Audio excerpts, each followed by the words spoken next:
You're listening to the Women in Motorsports special edition episodes by the Racer to Racer podcast presented by Race 92. This episode features Stephanie Throckmorton.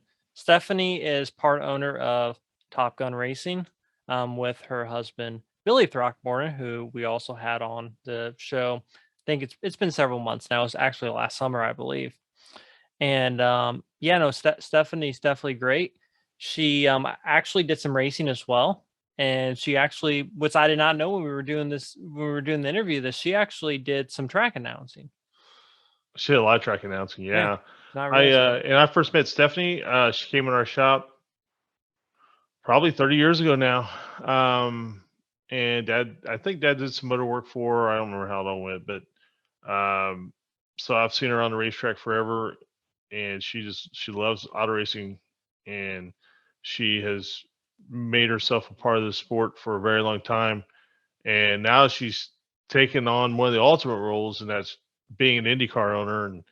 And we talk a lot about what goes into that and just about her life in general. So it was really good. And I was so happy to see her and talk to her again.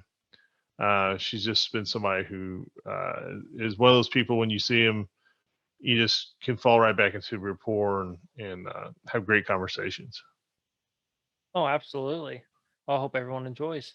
Our guest today is a former racing driver and currently co-owns Top Gun Racing IndyCar team with her husband, Billy. We are joined by Stephanie Throckmorton. Stephanie, thank you so much for joining us. How are you doing? I'm good. Thanks for the invite. I'm looking forward to this. It's so nice seeing you again, Stephanie. Yeah, you too, Scott. So talk a little bit, obviously you're heavily involved with racing, and you've been heavily involved with racing pretty much your whole life, is my understanding. So talk a little bit about how you first got the racing bug. Oh, okay. So my family does not come from a racing background. And I became involved as a young adult. And one of the first families that I was introduced to, well, I'll take that back. I had got a job for, it's like a 6-month stint in between two jobs with Charlie Scruggs, an attorney out of Kokomo, Indiana. I worked for Charlie, the best job I ever had. And I drove every day back and forth from Indy to Kokomo. And one of the first few days, there was a race coming up. And he goes, come out to IRP. The race starts at 8:00. Okay. So we went out there at 8:00. And that was what time the race started. So we learned really quickly that everybody else gets there at 2:00 or 1:00, and then you have hot laps and heat races. So, but that's how I got introduced to racing in a big way, because Charlie made it a very big way. He had the signage, he had the Grace Jones scooters, he had the coolers full of beers for after the races with Charlie Scruggs Racing on it, and a very generous man. So. Yeah, Charlie's a man I really didn't know, but I obviously knew of him. Very big in the sport. Man, he just, so many drivers and beautiful race car, and boy, I mean, I don't even know what to say. He just he was a huge part of the sport. Oh, he was, and I'll never forget, because I filled in for his paralegal office administrator while she was on maternity leave. It was a perfect storm in the timing of it, because I had a job starting January 1. So I worked from him. Maybe it was after the 500. So maybe June of 1990 through December of 1990. And that man was bigger than life. I told him I would marry you. I loved that man. He was fantastic as a person and individual. He had great stories. He was a great man. He really was. Now, he ended up selling that Champ car not long after that, right? Yeah, not too long. He kind of got discouraged a lot, but in a way that I thought he didn't say it out loud, but a lot of people took advantage of him. I mean, when he'd go to the racetrack and then he'd have an open check for the pit passes, and then the next day he'd go, well, 64 people I paid pit passes for. And I'm like, okay, well, you better stop doing that, because people would take advantage of him. But he would, he of course enjoyed the racing immensely. So that's how I got introduced to racing. And then on my legal side of my life, I met Dick Carlson, who was a bail bondsman, and I was in the legal profession area. And I met Tice, and that family became a beloved family to me. And Dick had his midget, and I bugged him until I said, let me drive. And he did. And I had no racing background. Now, is that how you first come to my dad's shop at their house? Was with Carlson's? Yes. I remember you being there. Maybe not through the Carlsons. Well, I drove for the Carlsons the first year, and then Dick and Joyce sold me that white chassis and the 151 Volkswagen engine. And so I purchased the car from them at a very family price. And then I think from there, that's when I started going, to the Bowies. Yeah, I remember you. I remember you coming into the shop and talking to Dad and things like that. Little did I know how long of a career you would have in motorsports in various capacities. How long did you drive for? I drove from 91 through 95. I was blessed with the opportunity to go to South Africa. So I drove in 95 and 96 in South Africa with Team USA. So I had 2 stints there, and I came back. I did that in 95, April of 95, and then in the fall of 96. And then I think I came back for I don't know. I ended up selling my race car, which I wish I could find it to this day. So that was in 97, maybe. And then the other opportunity was the announcing at Gas City I-69 Speedway. I did that for 17 years. Did you really? Wow, I didn't realize it was that long. From every Friday from April till October. I mean, there at the latter part, you get kind of, but once you got to the racetrack, it was the, you forgot all about that troubles, right. that you have other things going on, and then how racing changes. And a little bit. I did that for 17 years. That's a long time. Who were your broadcast partners? Gerster was for a while, right? Yeah, it was always Danny Williams, dirt track Danny Williams, who is still him and Mary are like parents, adopted parents a little bit. I'm too old to be their child, but Danny forever. And then when Danny was out doing something, then Brian would come in. And then Brian did it. Yeah. Brian was fun too. Brian is fun. We haven't seen Brian for a while. We need to reach out to him. I haven't seen him for a while either. We talked about trying to get him on the show, but I haven't seen him in person. So the last time I saw him in person, I think was of all places at the movie Senna. Really? Yeah. We were walking in and he and his dad were walking in at the same time. I like Brian. And then Brian drove our 305 sprint cars for a season or 2 down at Bloomington when Billy and I fielded 2 cars down there every Friday night. That was a good time. Mm-hmm. Yeah. So I mean, it was a Friday night racing gig for me for many years. How hard was the announcing deal? I mean, we know how hard it is just to do a podcast. We've done like 60 of these now, and we're definitely finally getting the hang of it. But I would imagine broadcasting would be something, or announcing would be something very similar.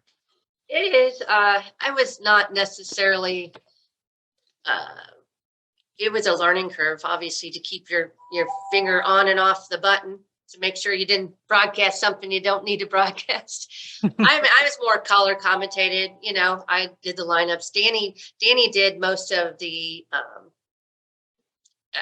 I'm not a fan of going to another racetrack and or like at Gas City, I was never a fan of reporting what happened at Bloomington Speedway the week before, Kokomo Speedway. I mean, because a lot of our fans would say, "I don't care, we're at Gas City I-69 Speedway."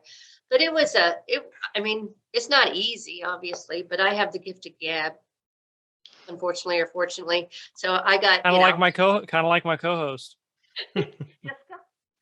That's okay. It's all good. But anyway, if I got paid by the word, I'd probably be rich, but I'm not.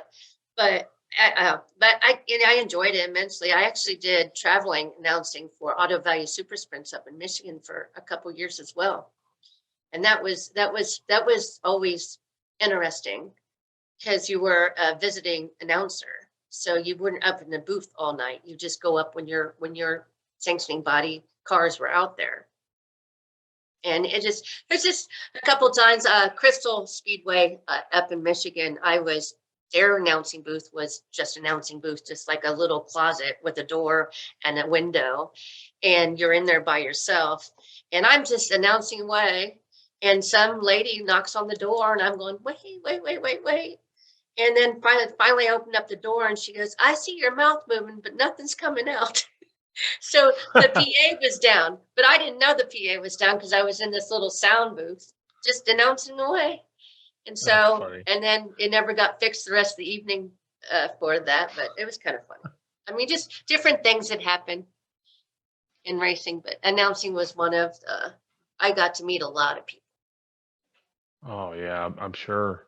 And you guys, like you always kind of kept a little bit of a hand in helping drivers in that when you could too, right? I mean, I know like some people that where you guys helped and that sort of thing. So I always said that was pretty interesting how, and it was low key. I mean, it wasn't like you guys were trying to whatever. You were just trying to help racers out.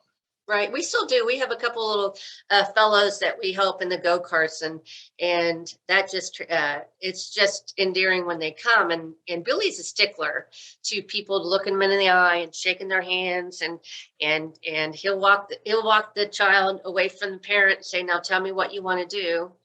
And we just recently, we have two of them, Kason and Kyler, and that it'll be we just give them, I mean, it'll be interesting. I like to see the kids compete. I like to see their demeanor. And I mean, we like to go out to the fairgrounds for the quarter midgets. We've actually sponsored some quarter midgets in the past as well. Yeah, and that's the older I get, the more I like helping people just on the sly, if when I can. Of course, I don't have any money really, but a little bit here and there. I try to help people. But it is fun to see young kids learn and grow within the sport, and they need. I think it's always good for. I wouldn't say a mentor, but to have someone who has a word for them, who has time for them. I guess That's time for them, right? I mean, you can Right. spend a lot of money. It's a little frustrating to see, and it happens in all sports because now you have club ball for volleyball, basketball all year round. And these kids, I mean, a lot of these orthopedic places, I swear, are making lots of money off this club balls because these kids are growing so fast and their bone densities are not they have injuries. These kids get burned out a lot quicker, I think. And it's sad because you can't, the more money that people have, you can't weed out. I mean, there's kids who are involved with racing, but they like racing, but they may not be a racer. They might be a mechanic. And I think there's somewhere down the line that there's a program that get them involved and actually working on the car. I think there's a lot of opportunity to some of these kids that could learn the righty-tighty, lefty-loosey and do some of their own engineering at a younger age to understand how the car works instead of just getting, in the car and driving and thinking they're going fast. I think that there should be some type of program for them to learn a little bit more. Because I've seen it. I've seen where the kids and the grandpas and the dads and the uncles are working on the cars, and sometimes the kids are over here riding their bikes, and that's great. Right. Don't get me wrong, but I mean, it's a family outing, but if you're going to drive a race car, you should be responsible for that race car. And maybe that's hardcore, but I mean, people that grew up around here and Scott, and that you have to, I mean, Billy wouldn't be where he's at if he wasn't responsible for his cars over the years. Oh, absolutely. Yeah. I watched Billy put a lot of hours when he first started running midgets and that, and I know how much work he put in. And um, yeah, and like today too, you see kids crash, they check the steering wheel, they walk off away from the car. And that's not necessarily a indictment against them, really. No, It's it's like not. it's like, they don't have anybody standing there going, "Hey, man, stay with the car. Don't tow the steering wheel. Don't make the safety guys have to go look for your stuff." Right. And that sort of thing. It's just, it's a weird balance. I mean, I wouldn't necessarily say that. I know this is a common refrain that parents are trying to live through their kids or families trying to live through their kids, and there may be some of that. I think some of it too is they just want the best opportunity for them, and Right. There's by nothing doing wrong it with that. themselves. Yeah. No. Nothing wrong with that at all. It's just that they've got to understand. I mean, we've talked about this recently in the shop. I mean, they're younger and younger getting behind these sprint cars. I mean, it's kind of, I don't even know if they have the wherewithal or the judgment to know that, this is a, 1,500, 1,800, pound, weapon. I mean, they just, I just don't think they have, the maturity level to realize it. They may have the talent to drive it, but but when you get out there with the veteran who's like, okay, you're in my way and you've been in my way, you know how that happens. Yeah. They get a little bump and a tap out of the way, and so and I don't know. I just think I think some of these sanctioning bodies that have these kids in a younger age, or that they should be teaching them other things besides just taking their money. And what I'm saying, I think there should be, because I don't think back in the day, like with Billy, you had all these people, you had to do it yourself, but Yeah. maybe I'm wrong. That's just my opinion, but You alluded to this a little bit about, like club sports and stuff like that. But obviously, I think if you're a talented, say, basketball player, it's a lot easier for you to make it to the NBA than if you were a talented race car driver. Because, I mean, if you have money, I mean, you guys can correct me if I'm wrong, but if you have money, I mean, you could, and you're a decent race car driver, you make it in IndyCar, no problem. And that's really, I think, the thing that kind of puts a damper on probably kids that are up and coming, like trying to be race car drivers. And I guess what do you think, Stephanie, is a way, like, say a kid is interested in racing, he's got a lot of talent, but he doesn't have a lot of money. Like, what do you think are ways that, they could make it to the top of the sport? And I think like the road to Indy obviously is a great avenue for, for people like that. it is, and it takes a lot of money. It still takes a lot of money. There's a lot of scholarship. I mean, if you've got more scholarship, I think Wheels and and forgive me, I'm having a senior moment, I guess. Wings and what is it? The Wings. I'm sorry, I'll figure it out. Mark and Alora, and then Norma Unser's the executive, and Al Jr. There's a program that they get scholarships that you can go and do. But I just still think that, I don't know. It still takes a lot of money. Unfortunately, it's not. I don't think there's any way around it. I really do. As I mean, I think the midgets. How much do you think the midgets are at the Chili Bowl?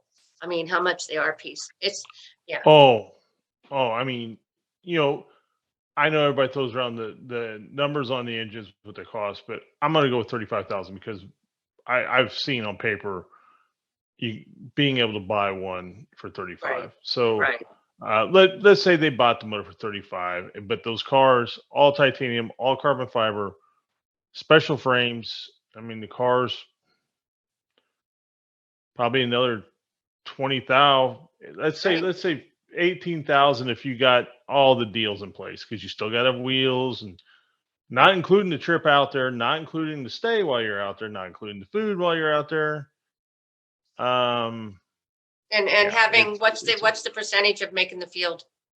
oh, I mean- forget. It's ridiculously low. I mean, you know what?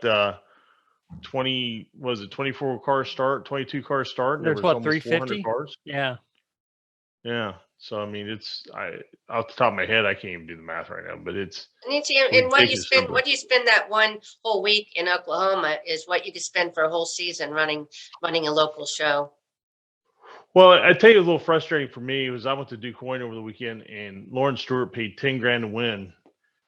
10 grand to win, and I mean, there were cars there. There were good cars there, but not all the good cars were there.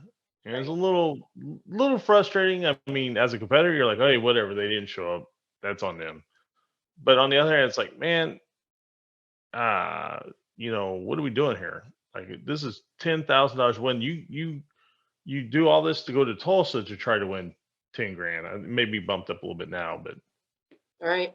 so What's the the payout? economics of this sport is upside down. It's been upside down for a very, very, very long time. Absolutely, by far. And then, being on the track end, with Jigs Thompson being the promoter and Jack Heimlich, the owner, I'm, it's just, it's kind of hard to balance the two, but Yes. I mean, just like the new Paragon, the No Way Out, it's $35 a person to get in, $45 for the pit, but it's $1,000 to start and $14,000 for the purse. I mean, for the win. And I talked to a couple teams who aren't going that normally race for quite a bit less, and their concern is just new ownership. I'm not sure how it's going to operate. Not sure how good the track's going to be. Right. I'm like, yeah, And but if you 14 take grand five to win. people, if you take 6 people at $35 a pop, that's 3 times, that's $210 for Right. for pit passes. Right. We ain't even got in tires and fuel and everything like that, but We're getting to the track with our gas prices. yes. Hey, supposedly no.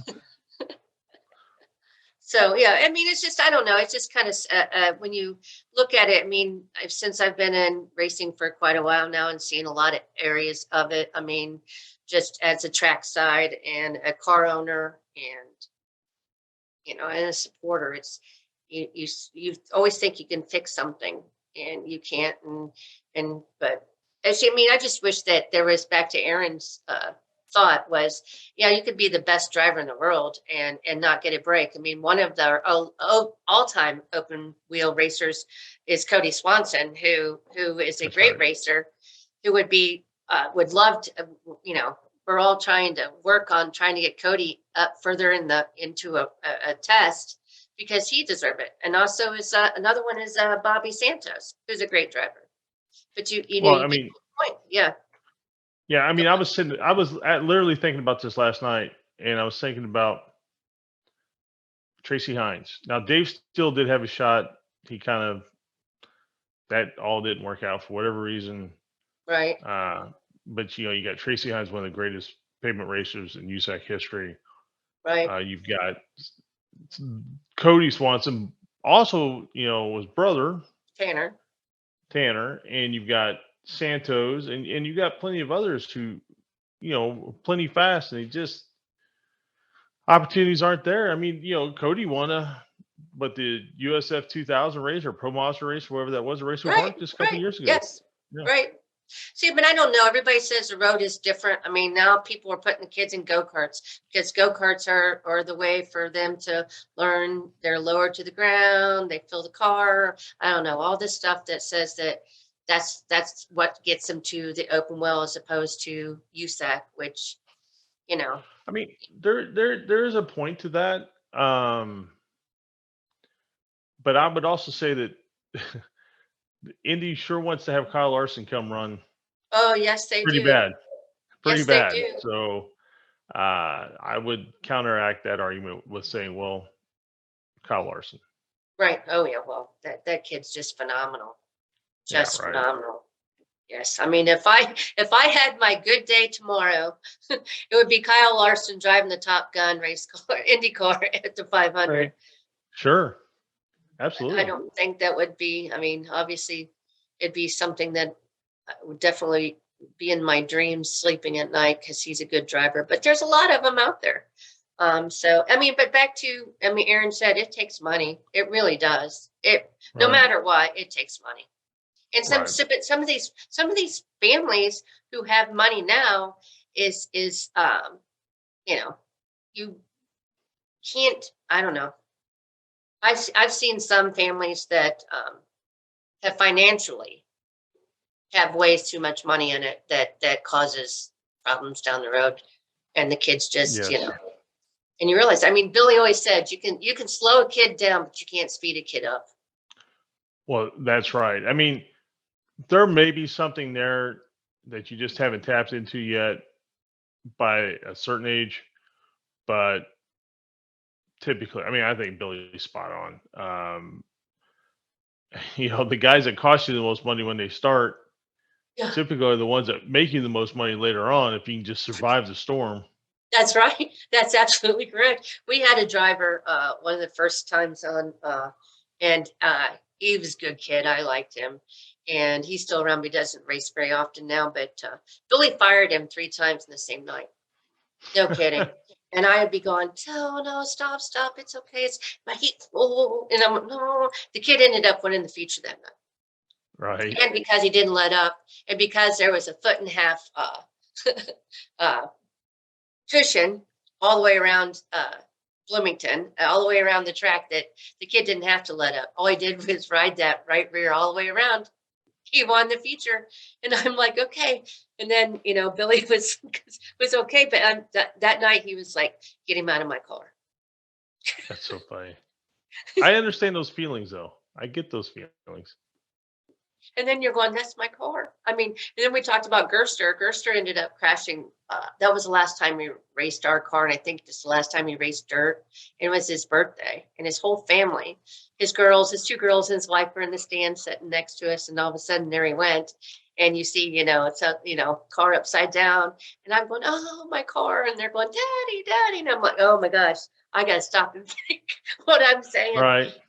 But Brian was, I mean, people just don't understand. I mean, you take a tumble, the older you get, the harder it is to recover. I joked with my brother one time. And we were running 16th Street Speedway. He was driving for someone else. And I said, man, I used to get really nervous and wound up when we come race. And I always thought it was because I was worried about you. I said, I was just worried about the race car. I said, I feel a lot better now. My car's sitting at home. And Yeah, no you're kidding. driving someone else's. So yes, I mean, it's just, I just wish there was more programs. If you're going to start these kids in go-karts and stuff, you should have seminars on, if they have the attention span, let them do it. I think we talk about this, and there's a wonderful family in Texas that's one of our greatest supporters, and they're nice. They're great friends, and they have a set of twins, and they kind of remind me of Mel and Don Canyon. And one wants to be the race car driver, one wants to be the mechanic. And it's funny how they learn together. That's funny. And I know. A little bit like the McGee brothers. The one just went off and decided, even though he was a pretty good driver, he decided he just wanted to be a mechanic. Right. Yeah. So anyway, so we're it's just interesting. And then we do the vintage stuff here at the Grant King shops. We Right. have a couple vintage cars, and we have a couple customers that we take care of, which I still, you meet a lot of neat people, and these individuals who own these very expensive cars, and how they enjoy to be, in their cars and Right. own them, and very proud of them. They should be. They cost a lot of money. So we do that here. That's a really interesting thing too, because I think for so many of them, they may not have even earned the money they earned if it wasn't for having that dream of having something like that someday. Oh, I agree. Bill and I talked about this a lot. You mentioned Charlie Scruggs, and he's what we would refer to as a sportsman racer, in terms of he liked having his race cars at the racetrack, and he hired drivers, and he just wanted to see his cars race. And I kind of equate that to the same as a lot of the restoration, the vintage guys who have the cars and drive them themselves. This is, they just want to be in their cars. They want to look at their cars. They want to see their cars.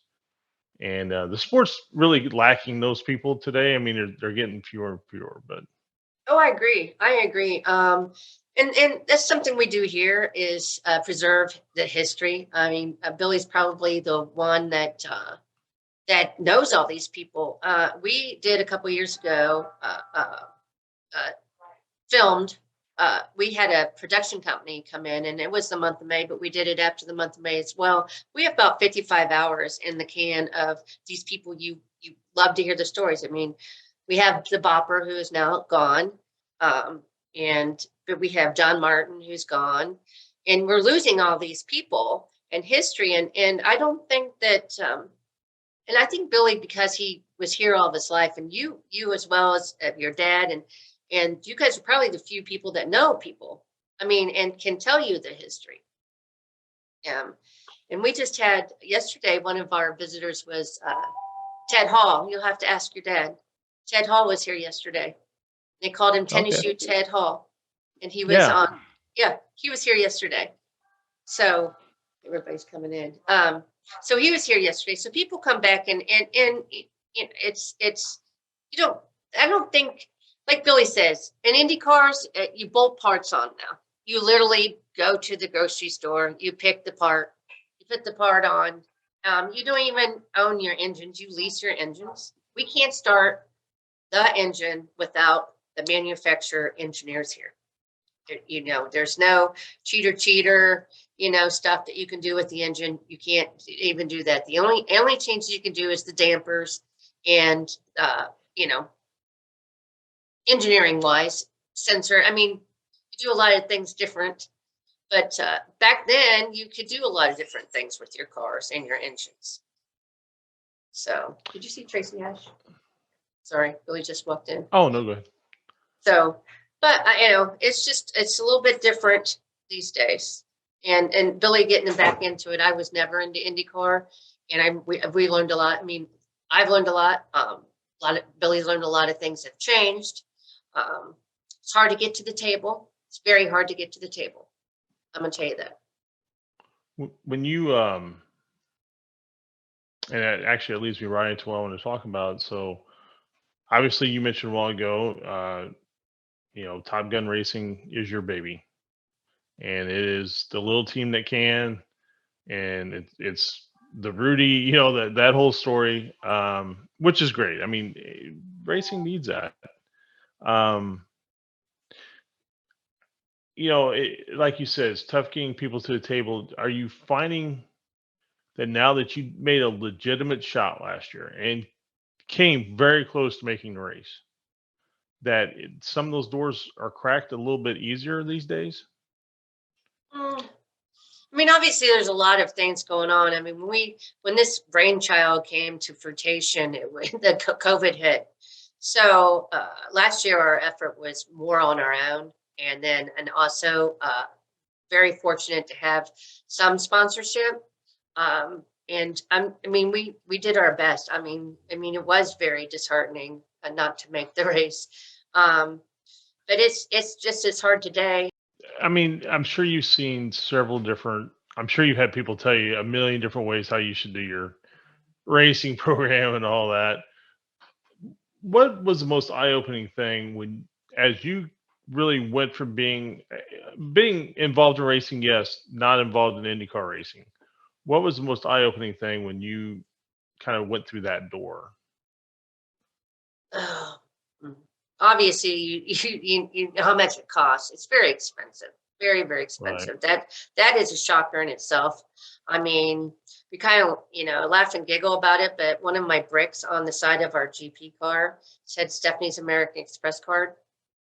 That was good because we ordered stuff across the pond. I mean, you did. So if it didn't come, you still had your American Express card, but make sure it would be taken care of. But I think a lot of things that it was mostly the cost and the smaller things that cost so much.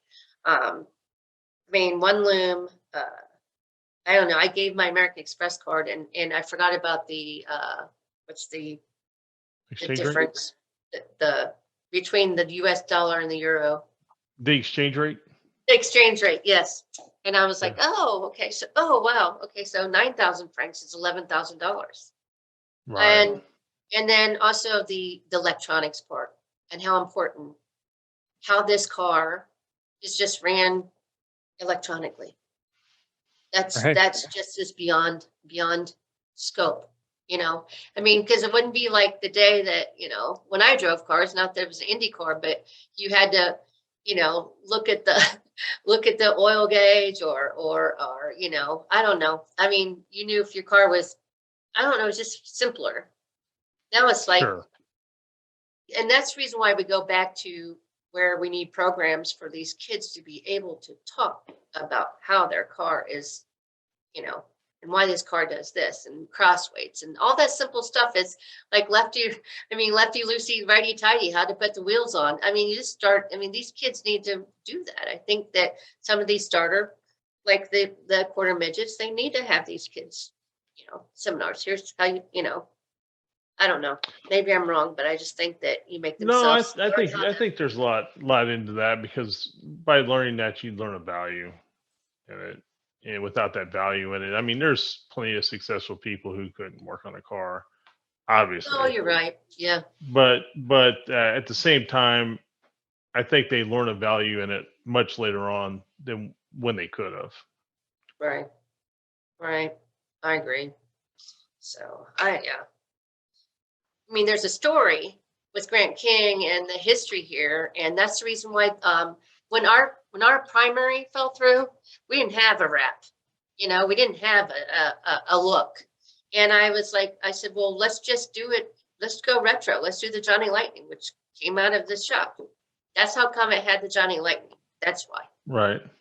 And then we have a lot of libraries here in our shop that we can go back to retro on. We have a big story, you know, and Billy feels like, and I believe Billy was groomed all of his life to do this. He still does it, you know, Right.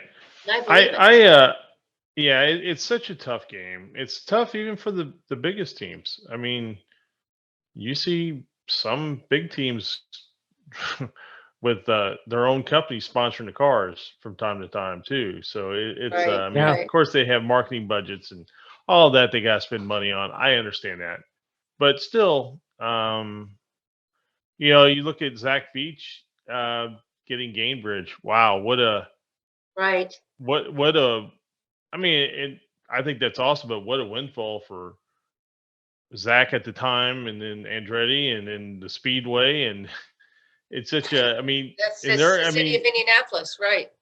right. I Correct. mean, and those people are out there. It's just making it all work. I want to be the grassroots racers at the 500. I really do. I mean, I think that the grassroots people, the open wheel people have been not been able to get there since the IRL. You know, Yeah, there's a bunch of truth to that. I had my things about the RL, but I will say that they did get a lot of the intended people there. That I mean, what Tony George did follow through on his vision.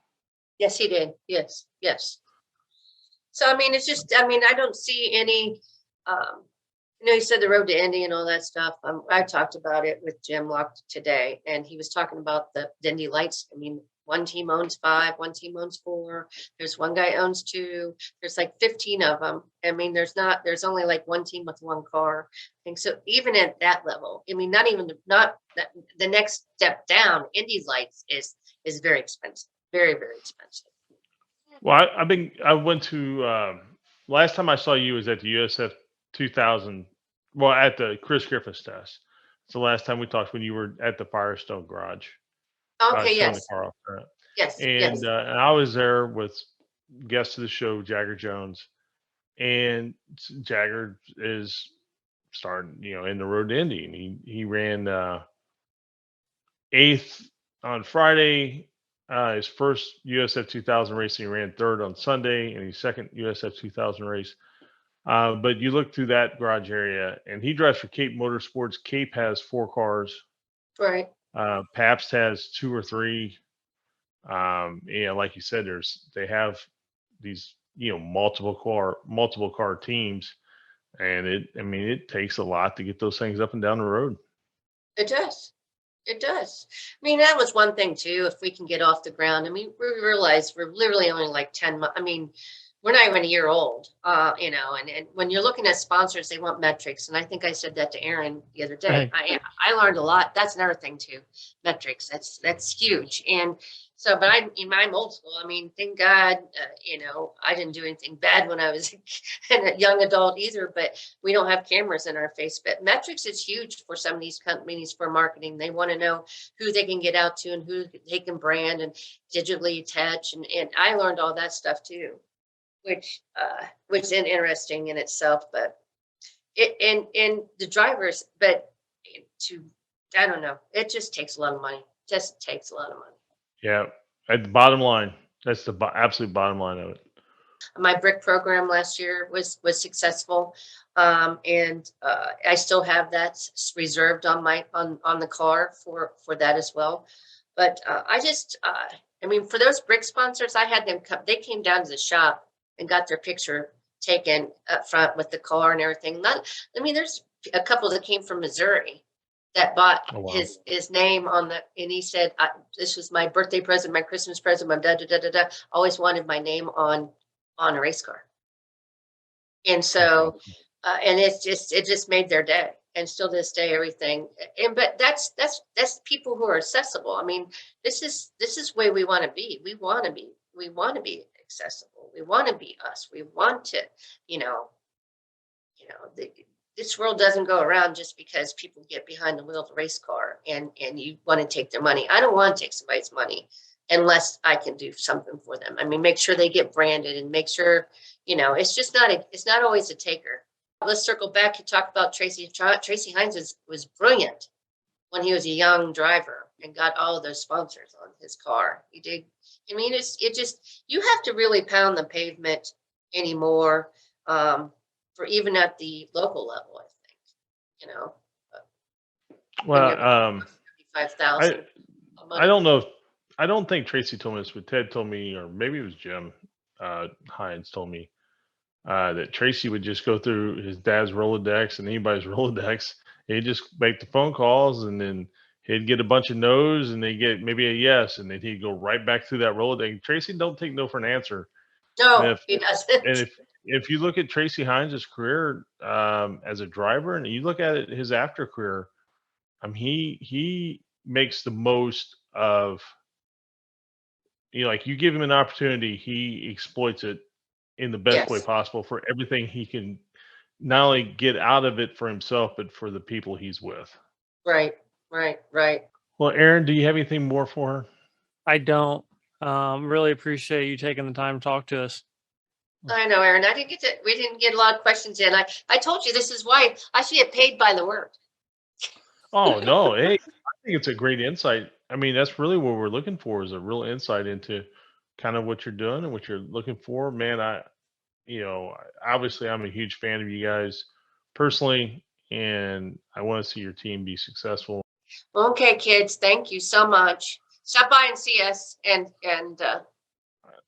I absolutely will. And I said, like I told you before, I've got some photos and stuff here that I know you guys want for your facility, and I'll be out there shortly. It's one of those things. Like anytime I have a day, I was like, I gotta get out to the shop, and then it's 6:00, and I'm like, well, that didn't happen today. I know, but we're always here. I'm gonna tell you, we're always here. So now I have to walk home.